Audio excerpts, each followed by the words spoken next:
Hey guys, we're back. A little vacation, a little mood. We're going to do a little recap for you this week. But before we get started, I want to give a shout out to our sponsors at the Fillmore Denver and Live Nation Colorado. Without them, none of this would be possible. As you listen to this, we have a huge November coming up. We got Lotus on the Saturday the 2nd. We have Young Thug on the 5th. We got The Roots on the 8th. We have Ghostland. We got Schoolboy. We got The Last Waltz. Fillmore Denver is celebrating their 20th anniversary tour, and they're going out with a bang in November and December. Be sure you're following those guys on Instagram and Facebook at Fillmore Den, D-E-N, and at Live Nation CO for all the up-to-date info on ticket giveaways, show announcements, swag bags, and everything under the sun. Those guys are the greatest, and we wouldn't be here without them. So make sure you're following along those guys. They'll keep you in the loop. And then don't forget, anytime you need tickets, reach out to them. And if they don't help you out, maybe they'll help us out. So thank you again, Live Nation and the Fillmore Denver. We love y'all, and we want to wish y'all a happy 20th birthday. Zane, go ahead and cue that music. Let's get this party on the road.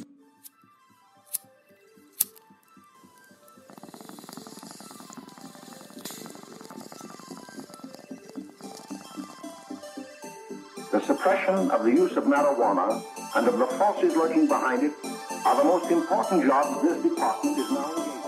In 1930, the records on marijuana in the Washington office of the Narcotics Division scarcely filled a small folder like this. Today, they fill cabinets. Welcome, ladies and gentlemen, Coloradians, and everyone that's smart enough to listen from the outside. One of the most amazing plants we've ever discovered.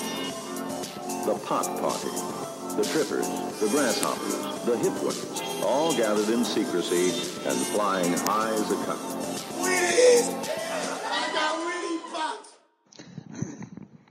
Welcome back, ladies and gentlemen. Stretching my legs after a long week. Shout out to our boy Keith for letting me crash on his couch. We're back. We're back in the home state. We're back in the hometown. Back in the home podcast studio. With me, as always, is Mr. CB Bama. How are you today, Christopher? Oh, man, I'm doing all right. We're getting our snow in already, so, I mean, things are turning. There we go. It's winter before you know it. But for those that are listening at home, obviously we had a week off last week. I was out of town, which we're going to use today's episode to drop some big news, as well as to kind of recap that trip. Obviously, we have a lot of vagabonds that follow and listen along, so for those that are possibly stupid as rocks, that means travelers. For those that are listening, we're going to kind of give a quick rundown, debrief the trip from New York, talk about the highlights, and then before we wrap this episode, we'll give the big announcement. Yeah, let's do it. All right. So instead of, I guess, going the usual route, we'll just go ahead and do some debriefing. First, we're going to give a shout-out to our friends Kelly Whitaker and the team for being honored by Bon Appetit in the Hot 10 category, Hot 10 newest restaurants in America. So they were being honored in New York last week. So we went up there to do a little two bird, one stone, not only party with our dear friends from the Wolf's Tailor, but also to do a little bit of recording, get a little episodes of Rod. So I had to pick your brain to get them.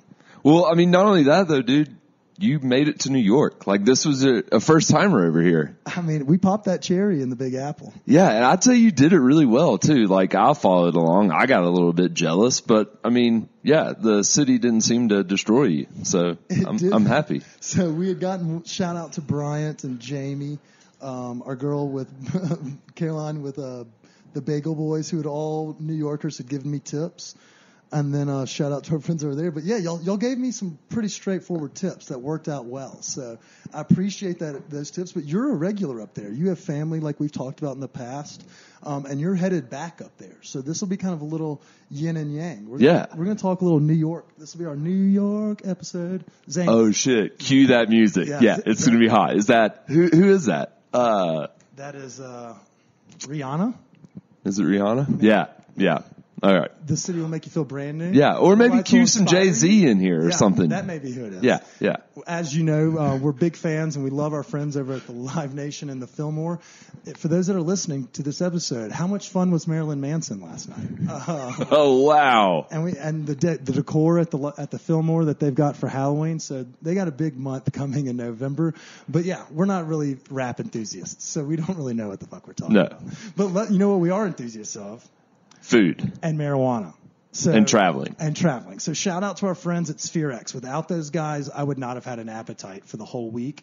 And shout out to our girl Amy at Evo Lab. They have some fire disposable pens that I've been gripping and ripping. Those things work. So they do. We got that out of the way. Let's talk some foods. All right, so y'all gave me tips on best pizza places, and obviously Portnoy and everybody else under the sun has their take. What's your favorite pizza place in New York? So, all right, one thing before you get into that, though, what was your overall impression of New York? Just like never being there, getting in there, like what did it seem like to you? Like, did you like it or? It's awesome. It's kind of like what you said in regards to I wish I had been able to live there as a younger person because the city, like it obviously doesn't sleep, but it never ends. So like if you're walking or you're taking a train or you're taking a fucking ferry, it's like you work your way up one side and then you work your way down the other. It's just never ending. There's fucking people everywhere and there's buildings everywhere, dude. I mean, it was awesome. I mean, I loved it. I can understand how it could be over. It could be a lot. Yeah. You know, it's a lot. But at the same time, y'all had prepared me for that. The marijuana helped me kind of like slow my roll, enjoy my time there. And then the great guests and friends that we had, our Colorado family, my Mississippi boys. It was a lot of fucking fun. It's just fucking exciting. And there's always something to do. So like, I love Denver. And I mean, I could never live in New York because how much I love Denver and like, but the fact that we stayed out till 5 or 6 o'clock in the morning, partying and playing ping pong and drinking around town and meeting other bartenders and other folks from the industry, it's just vibrant. It kind of brings like a zest or a life to you as well, even if you are a vibrant guy. Yeah, and I also wonder, like, because obviously you refer to that statement we talk about all the time, like, man, if we were in our 20s working in the service industry, like, you know how, I mean, Denver's... I'm in my 20s, by the way, Chris. Please don't let our listeners think I'm early 20s. Fresh out of college. Yes, not a savings account, nothing to worry about.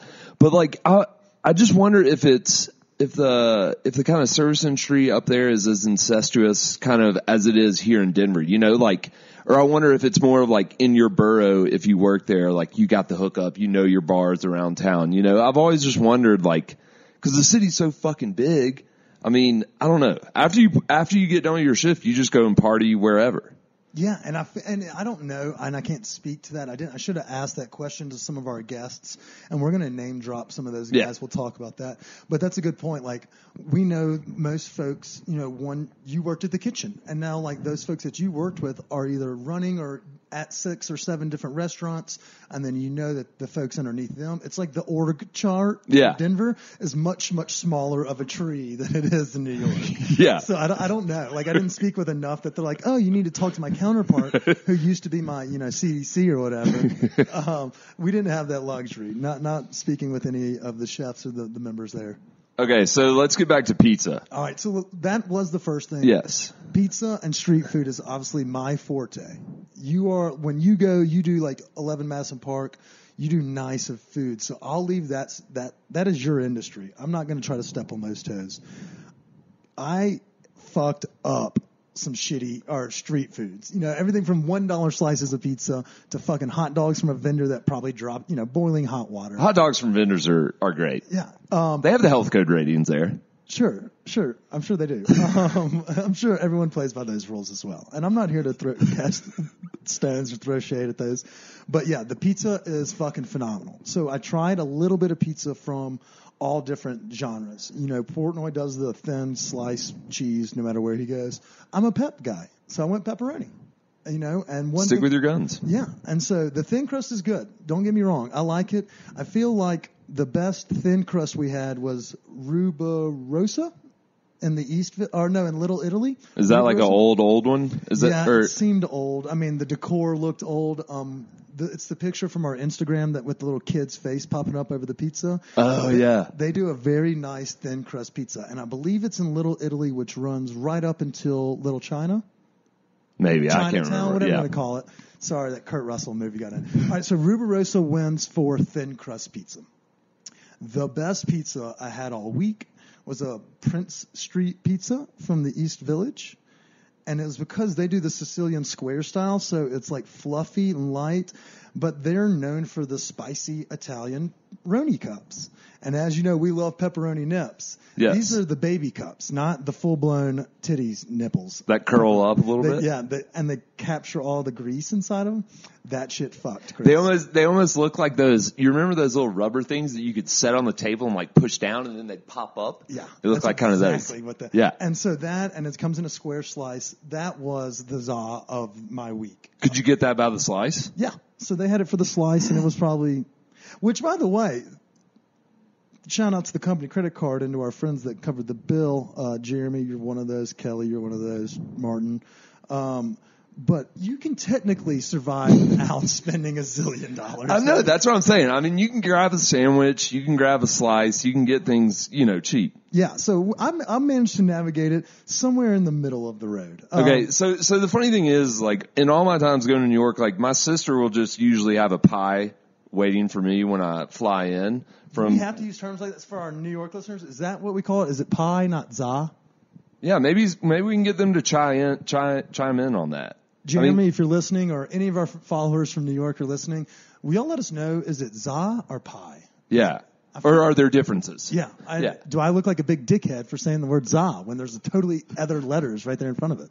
But no, so I've never really like gone to some of these weller-known pizza establishments. Like, pizza's pizza, and I'm sure there's some great pizza, but when I go back, are you saying I should go? And so these are the two I would recommend. And I mean, obviously, they're going to be different styles, so you won't be they won't be stepping on each other's toes. Right. Ruberosa's thin crust is fantastic, and they have a vodka sauce with a pesto tie-dye that goes in the middle. Also, upward Roni cups. So there's a theme there. There's a theme. Upward Roni cups are officially in. The big flat guys that just kind of hang out, not nearly as sexy. Less texture, not as much flavor packing, and as you know, big grease bomb guy, there's that little cup of grease, so it kind of just helps lube your sides. Yeah. It's like sliding in that second finger after you get everything started.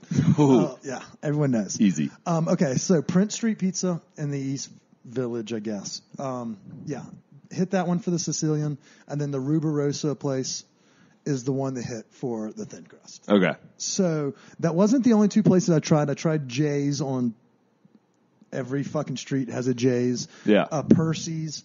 I tried the oldest. Shout out to our girl Cassidy. She advised me to go to Lombardi's. It's the home of the oldest pizza restaurant in America. Is that in Brooklyn? No, this guy was in Chelsea area, meatpacking area, not far from Madison Square Garden.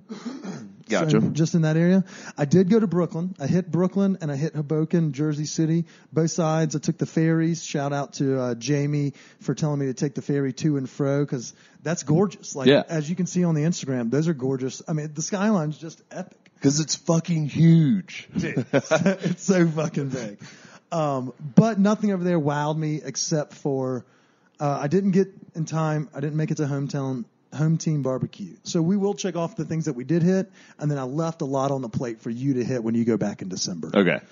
But I think my favorite was the Ruberosa, and then the Prince Street. Lombardi's was the oldest, just all right. Right. Just all right. Let's talk about something that wasn't pizza, but was same level echelon. Dude, the Fresh Maz, or as they call it, mutts over there. I mean, is it mutts? That's, I guess. I don't know if that's mozzarella. They call it mutts. Like, you can get fresh mutts here. Yeah, they make that shit for real. Yeah. And so I was watching these folks pull it and like play with it in the water. And then she pinches some off and gives me some. I don't even know who the lady was. Just the lady working the counter.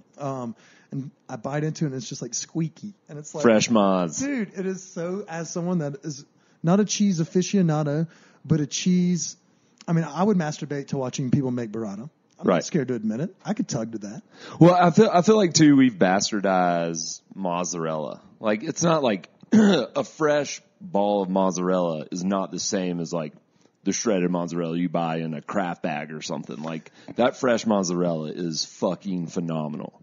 Exactly. So the interpretation of someone that's just like, oh, a slice of cheese or like the Kraft bag or the shit that's on top of your the Cisco product is so fucking inferior to those that make their own. It's almost disrespectful that we've been going this whole time. Like, I've had fresh mozzarella before, but like, when you have if it's coming out of that water, like where they're separate. Oh, and I feel like those, I don't even know what you call them, New Yorkers or Jerseyans or what, they all know, like it's like seventh